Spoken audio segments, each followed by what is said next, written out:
네, 안녕하세요. 오늘은 인천 송도시장 말씀드린 대로 분석해 보는 시간 갖겠습니다. 오늘 비가 오는 것 같은데요. 여러분들 주말 잘 보내시고 바로 분석 드리겠습니다. 자, 보시는 바와 같이 인천 송도는 여러분들이 아시는 바와 같이 그 경제자유구역 중에 하나잖아요. 2002년도에 노무현 정부 때 경제자유구역의 지정 및 운영에 관한 법률을 제정합니다. 그리고 3년도 7월 1일 날 시행을 하게 되죠. 그래서 이어서 바로 인천경제자유구역청하고 부산 진해, 또 광양만 이제 새만금 있는 데죠.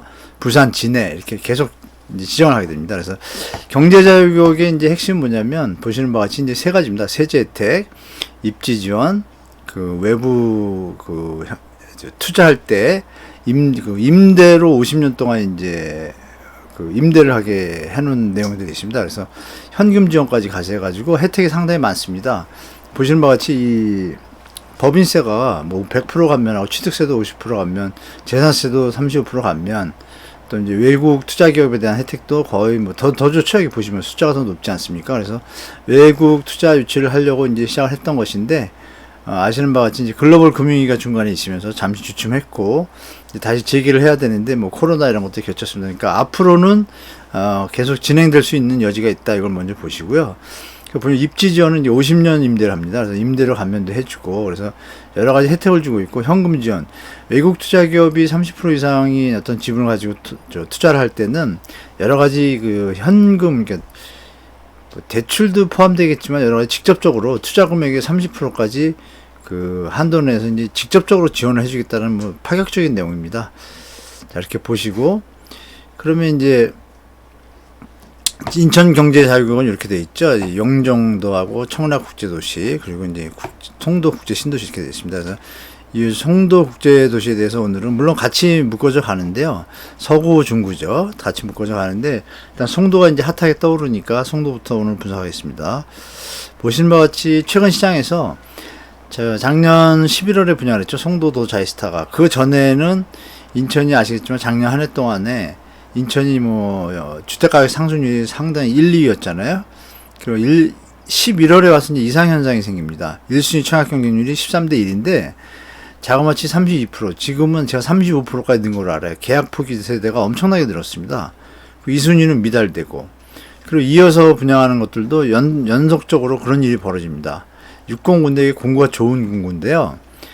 이 경쟁률도 좀 떨어지고 미분양이 속출하고 무순위 청약을 해도 다 팔리진 않습니다.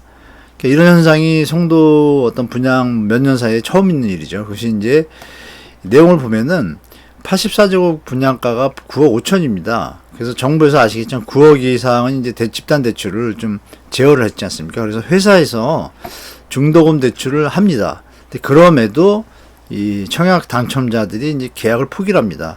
포기하는 이유는 기억하시겠지만 작년 8월 9월 이후로 약간 약세의 어떤 모습이 이제 시장에 나타나기 시작하고 묘한 금리 인상이 좀 있었잖아요. 그런 부분들이 적용되면서 미래에 대해서 이쪽 송도 지역에 대해서 좀 급격하게 여기서 시장이 좀 냉각되는 좀 현상이 있었습니다. 그래서 향후 주택가 9억이 넘는다는 것이 이제 좀 딜레마였던 것 같습니다. 그러면 얼마가 정도가 돼야 분양을 받고 실수요자나 미래수요자가 들어올 것인가, 이런 계산을 좀 해봐야 되는데요. 그러니까 1, 2년 전에는 이게 이제 완판이 됐어요. 보시는 바와 같이 완판이 됐고 몇 천대일까지 나오고 보도에 좀 많이 나왔지 않습니까? 근데 말씀드린 것처럼 송도 더 자이스타 아주 좋은 자리인데요. 자리도 500명이 포기를 하고 당첨이 됐는데도 불구하고, 당첨이 됐는데 포기를 하면 이 청약 통장을 어떤 제한 조건들이 많이 있지 않습니까? 몇 년 동안 재당첨 제한 금지라든지 그런 부분을 감수하고도 이걸 했기 때문에 이게 조금 시장에 좀 충격이 있었습니다. 그래서 원인을 갖다 이제 9억 초과 이것 때문에 이제 또 계약금이 좀 높았어요. 20%. 이런 부분 때문에 이제 포기를 했다라고 이제 판단을 하고 있고, 현재는 이제 거래 절벽이 왔고 마이너스 피, 무피 계속 이어지고 있습니다. 자, 보시는 바와 같이 이게 이제 4월 11일에 여기 시세들입니다. 그래서 제가 샘플로, 이게 이제 미분양단 단지고요. 이쪽도 이제 다 좋지는 않습니다. 여기는 좀 성공한 데도 있겠지만, 시간에 따라서 이 송도 더 자이스타 분양 이후로는 상당히 송도 시장이, 청약 시장이 힘을 못 쓰고 있습니다. 요즘 9.9이라고 되어 있지 않습니까? 4월 11일 날 10억대였습니다. 7억으로 내렸습니다. 불과 2, 3개월이 안 됐죠. 2개월 열흘 지났는데 3억이 빠졌습니다. 여기 보시면 여기도 요건 좀 주상복합이에요. 주상복합이 좀 힘을 못 씁니다. 두 개를 보시면 이게 둘 다 주상복합인데 향후에는 뭐 오션 뷰라고 그러죠. 바다가 보이고 이런 것들 때문에 좋은데 여기 워터프론트거든요. 여기가 앞으로 여러분들이 서울이나 수도권 분들은 한번 다 가보실 텐데 다 완성되고 좋아지면 현재는 이제 진행형이니까 19.5억이 15억이 됐습니다. 여기 보시면 이게 이제 제일 좋은 지역인데요. 그 더샤 포스트파크라고 이 부분은 좀 굳건하게 여지껏 버티고 있는 양상을 좀 띄고 있는데 그 맞은편에 있는 것들이 바로 지금 1억 5천, 2억이 빠졌습니다. 2억 5천 정도까지 많이 빠졌죠. 가격 하락이 좀 본격적으로 시작했다고 보시는 게 좋을 것 같고요. 자, 거래량 추이를 보겠습니다. 거래량이 5월 달에 37, 여기 보시면 530개입니다. 좋을 시절에. 그리고 말씀드린 대로 2021년 가을부터 전국적으로 거래량이 줄기 시작하죠. 여기도 마찬가지입니다. 송도도. 5월에 37건, 6월에 39건, 7월에 현재 10건입니다. 여기 보시면 이제 39건, 25건. 속도가 늘질 않아요. 중요한 것은 뭐냐면 이때만 해도 가격이 유지가 될 때입니다. 분양이 이때 마치고 나서부터 조금 흔들리기 시작합니다. 가격이. 자, 매물량을 보시면 이 송도 동만 얘기입니다. 이제 송도 국제지구죠. 이 한때 2021년 9월 20일부터 계속 상승합니다. 해가지고 뭐 3,000대까지 올라왔죠. 매물이 3,000개가 있는데 거래가 어떻게 돼요? 보시는 것처럼 30개밖에 안 되니까 여기도 매물이 이제 과다한 상태입니다. 근데 지금 이 4월 20일자인데요. 지금 어떠냐면 7월 22일자로 5,366개를 급격하게 됩니다. 근데 거래량은 말씀드린 대로 7월에 10건입니다. 10건 내용을 보겠습니다. 보시면 이전 최고가라고 제가 써놨죠. 다 좋은 데들인데요. 10억에서 7억 9천, 11억 5천에서 11억, 12억에서 8억 5천, 12억에서 8억 5천, 뭐 1억, 뭐 3억은 뭐 대부분입니다. 지금 보면. 근데 여기 이제 특별한 게 하나 있습니다. 여기 8억 3천에서 6억 3천 7백, 10억 7천에서 8억 5천, 다 뭐 2억 정도, 3억 정도는 빠졌습니다. 여기 보시면 이제 직거래가 두 개가 있는데 이게 하버뷰라는 데인데 근데 34평은 하락했습니다. 5월 21일 날. 그리고 이거는 1년 만에 거래가 하나씩 됐어요. 그러니까 이건 제가 볼 때 약간 누누이 말씀 올리잖아요. 왜곡 세력들. 미리 신고했다가 나중에 해약해도 이 불이익이 없습니다. 그러니까 이건 제가 볼 때는 이거는 좀 가짜 작전 세력이 했을 가능성이 좀 높다고 봅니다. 이건 좀 빼고 보시고 이것도 아이파크 송도도 마찬가지죠. 기존에 거래된 거하고 갑자기 급하게 움직이는데 한 1년 만에 올랐는데요. 이것도 다른 것들은 다 추세가 이렇게 내려가는데 그래서 이건 좀 유념해서 보셔야 되고 전반적으로 보면 이 집을 사겠습니까? 이 집을 사겠습니까? 상식적으로. 이게 뭐 이것보다 마스터뷰보다 좋지는 않거든요. 하버뷰가 제가 볼 때는 평수가 크지 않습니까? 150일이고 같은 84로 가도 뭐 10억대인데 여기 12억짜리가 8억에 내려왔으면 이것도 10억 9천이면 한 10억 9억으로 내려와야 되는데 도리어 13억이 됐으니까 좀 이상합니다. 좀 조심하시기 바라고. 자, 제가 항상 말씀드리는 게 뭔가요? 전세 시장의 하락은 매매 가격 하락의 전조현상이라고 말씀드리잖아요.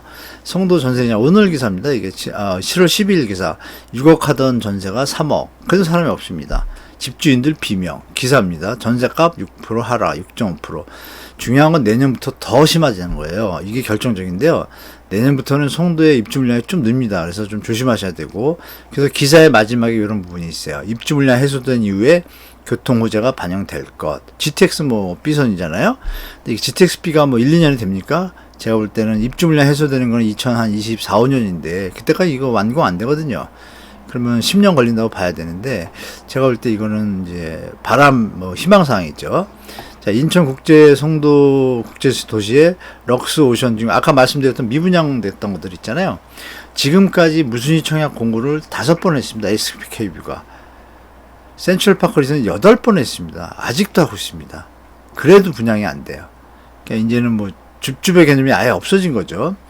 1년 전 2030이 갭 투자 뭐 생각하고 들어갔던 것들이 지금 다 억 단위씩 계속 하락하고 있다. 이런 기사가 있습니다. 그러니까 시장이 급변하고 있다. 이렇게 좀 보시면 되고 입주 물량이 제가 내년에 무시 못한다 했잖아요. 보십시오.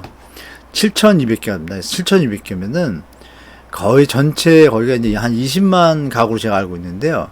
7,200개면은 7,200가구면은 거의 5%인데 1년에 거래량이 한 번에 나오는 겁니다. 그러니까 이거는 제가 볼 때 좀 부담됩니다. 지금도 안 나가고 있는데 입주 물량입니다. 분양도 아니고 심각하게 좀 고민하셔야 되고 내년에는 또 타격받을. 인천시장이 저번 방송 시간에 말씀드린 것처럼 인천시장이 입주 물량이 많다. 그 중에 하나도 송도도 포함되는 겁니다.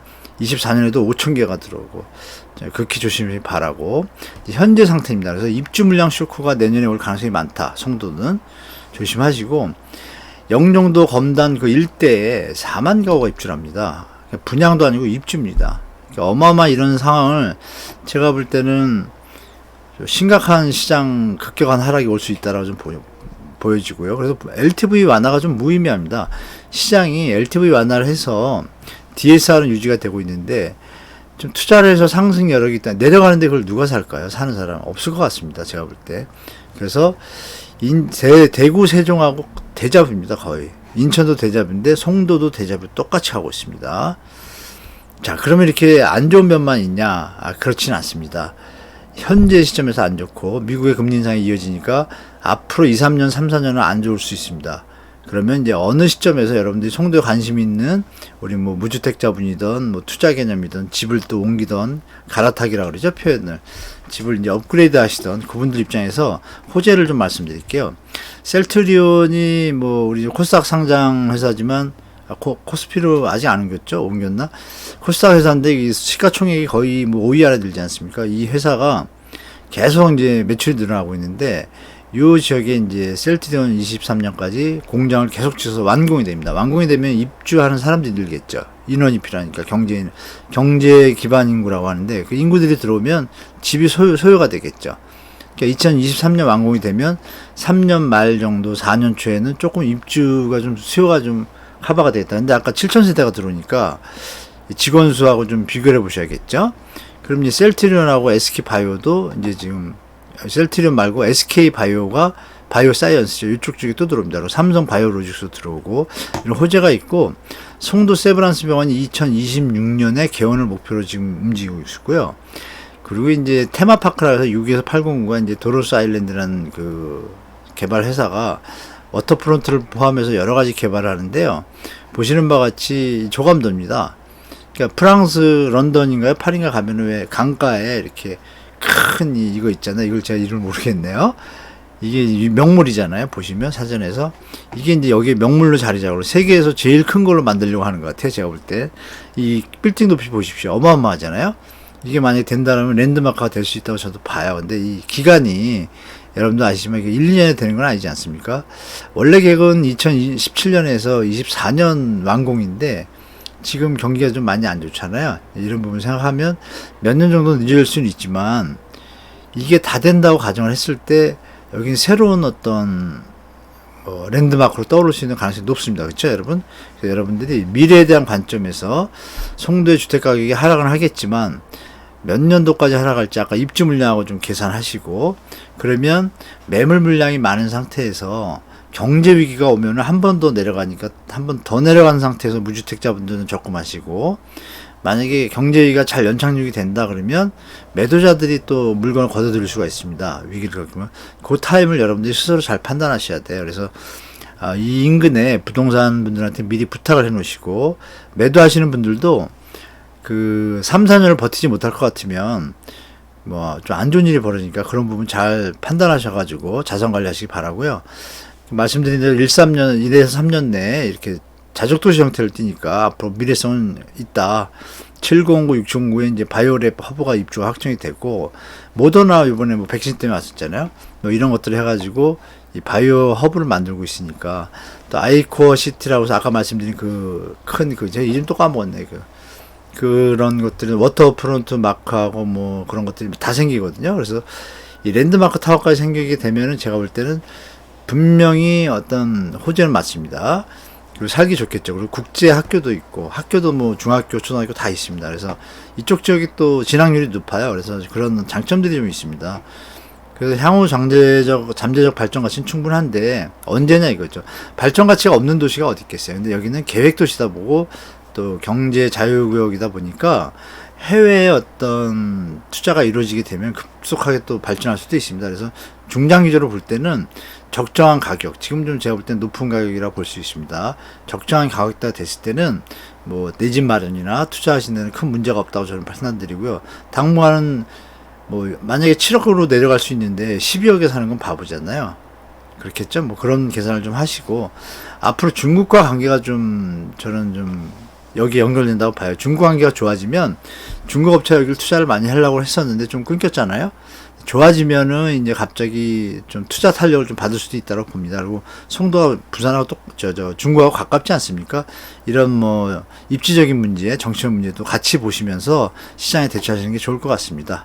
자, 오늘 이렇게 제가 말씀드린 대로 송도 시장에 대해서 분석해 드렸습니다. 그래서 빨리 정리해서 경기도 분석하는 거 또 제가 뭐 빠른 시간 안에 바로 하도록 하겠습니다. 자, 오늘 수고하셨고 다음 영상 때 또 뵙겠습니다. 네, 감사합니다.